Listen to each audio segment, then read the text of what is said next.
So hi and welcome back. This is portion 2 of the little fox painting that we're doing, and in the first video we drew the fox, and for the second part of this video we're going to come in watercolor. And I've chosen a variety of colors. For my fox I'm going to need an orange or a burnt orange. If you don't have a reddish orange, then use a real orange like this and mix a tiny bit of red into it. So I'm using vermilion red, which is a very orangey red. And I'm going to mix up my washes over here before I start. So the first thing I want to do is I'm going to add a little water to my paint palette here. And I am going to just pull a little bit of that orange into my paint. And then I have a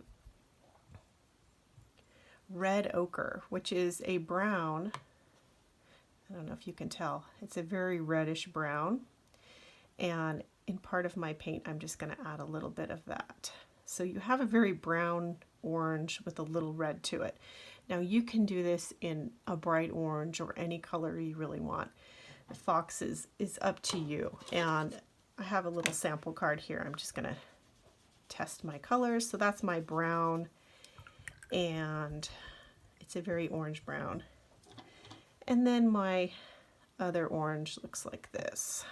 So you can see there's not a ton of difference, but when we watercolor, having a little subtle difference in two tones will add so much dimension to your painting. So the first thing I'm going to do, I'm going to start with this little face here, and I'm just going to take some water and I'm going to wet him. And a lot of times I will do this with watercolor because I like the way the paint flows in that wet on wet technique. So I'm just going to pre-wet his little face here. And then I'm going to grab just a touch of that paint and I'm really just going to layer it around the outside. And I'm just going to let the magic of watercolor happen. You see how it's bleeding into his face? And I'm just putting the color around the edge for now. And this is that. So I'm just going to let that sit and see what happens here. Just like that. And then for his little ears, I'm not going to pre-wet them because it's a very small area. I'm just going to come in and paint. And I want to get this orange down on the paper so that it can start drying. So I'm going to put that in first. Isn't that cute? Okay, and then for his tail, I'm going to do the same thing I did for his face. I'm going to pre-wet that area.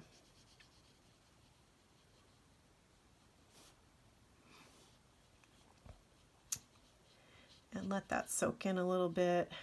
And then I'm going to take a little bit of that brown. While that's getting soaked into the paper, I'm going to take that brown orange, and while this is still wet, I'm just going to touch a little bit in. So there's a subtle difference in the color, but when we're watercoloring, it's so neat how the two colors will blend together. So I'm just going to drop it in, and then a little bit up here on his ear. So we'll have some areas that are darker and some areas that are lighter, just like that. And there's a sharp edge here, so I'm just going to lift it with a little wet brush. Okay, now this is soaked in. I'm going to come back in with my orange, get a little bit of brighter orange here. And I'm going to again just come in on the sides. And now if you've never played with watercolor paints before, you can tape your paper to a clipboard and then lift it up and use gravity and let the water flow, the paint flow into the wet areas. That's a really fun little technique. So I'm just going to go around the outside, and my paper is pretty wet. So you want that paper to be damp, and it's a nice pretty orange there. And I'm just going to take a little bit of that color and mix it into the middle in a light fashion here. And I'm going to just pull some of that water out It's puddling. So it'll dry neat though. Watercolor's so much fun. And you can see I splashed my painting there, so I'm just gonna dab it off. It's not ruined, don't panic. And then again, I'm gonna use some of that brown that I made up, and I'm gonna come in and just touch a little bit of that darker brown while it's still wet, just to give him that depth. And maybe I'll pull a little bit into his tail. We'll see what happens when it dries. Cute. Okay.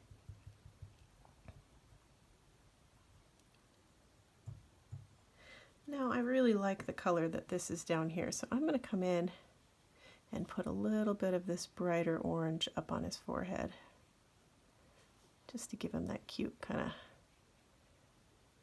darker orange look. Isn't that adorable? And then I'm going to just wet this whole area. And for his chest, we want to leave this area mostly white, but I want that edge to blur. So I'm going to get that wet, and I'm going to be real careful over here because it's going to bleed if I touch it. So for now, I'm just going to dampen my paper right over that line and see if I'm going to be very careful not to get near that. And I'm going to add a little water to thin out my paint. My orange here, and I'm just going to come in and touch, trying to stay in the lines, but when it bleeds over, that's fine. We want to do a little bit of that, and same thing over here, just like that. And now that it's had a moment to set up a little bit, I'm going to come in and see how it got fuzzy. Isn't that neat? I'm going to come in with this burnt color, and I'm going to touch a little bit of this darker color in here under his neck.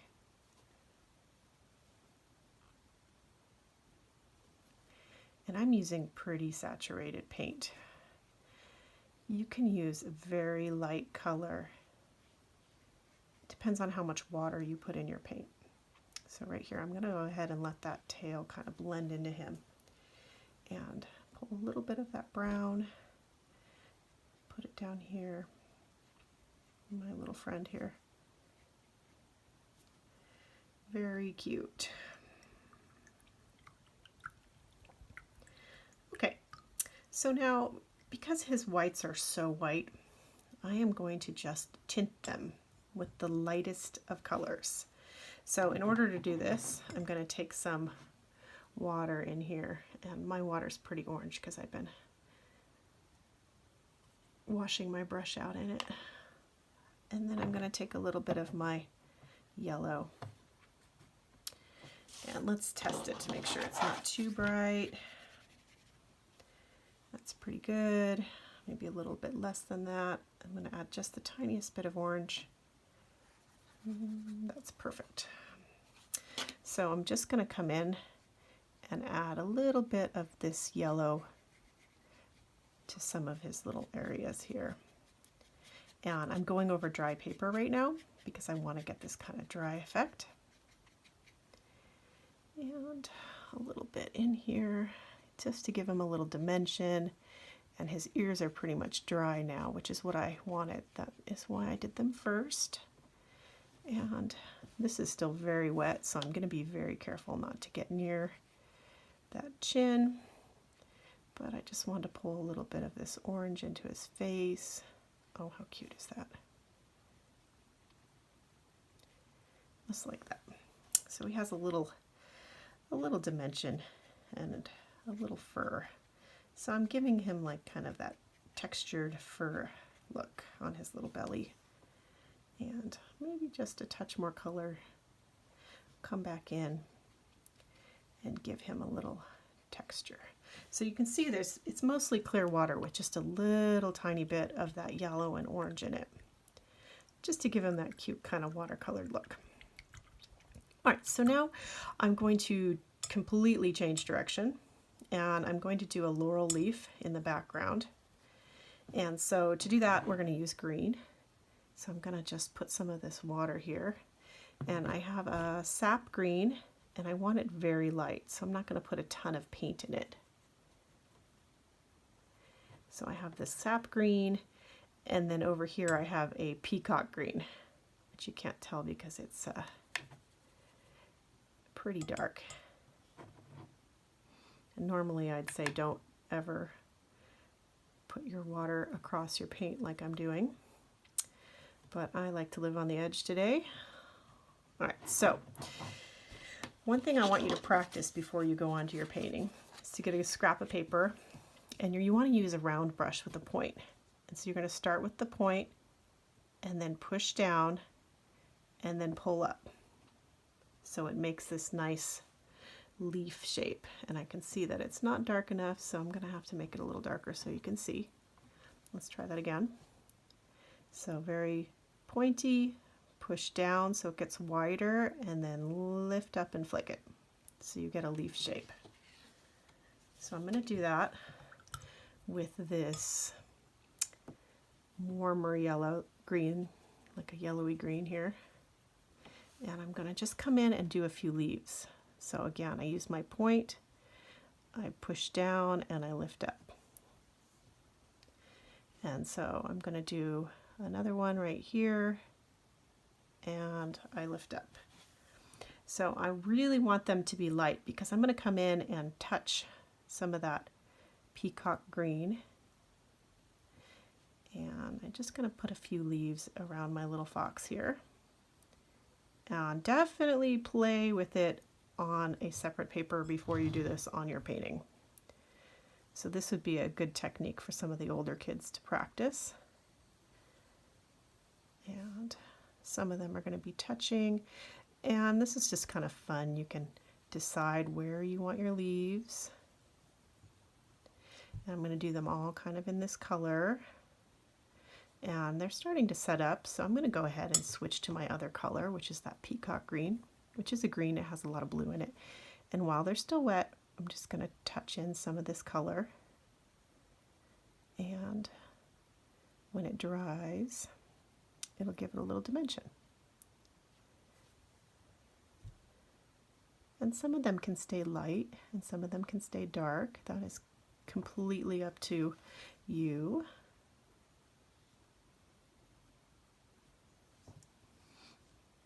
Just going to do the same technique to kind of mop up some of the pooling. Very cute.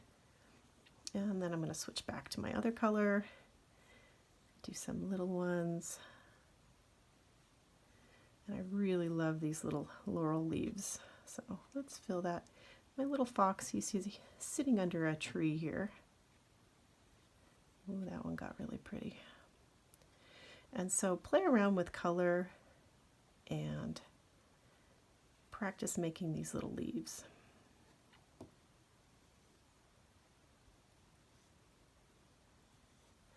And then I'm just going to put a little cool back into this warm green. Just like that. Isn't that pretty? And I really like this cool green, so I'm going to put a few lighter leaves, and I'm going to do my best not to touch my fox. And this one got really dark, so I'm just going to use a clear brush, go over the top, and lift up some of that paint. And same with this one. You want to lighten something up, just use your clear brush and lift it off.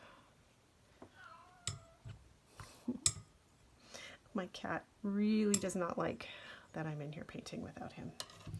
He's crying out there in the hallway, a silly guy.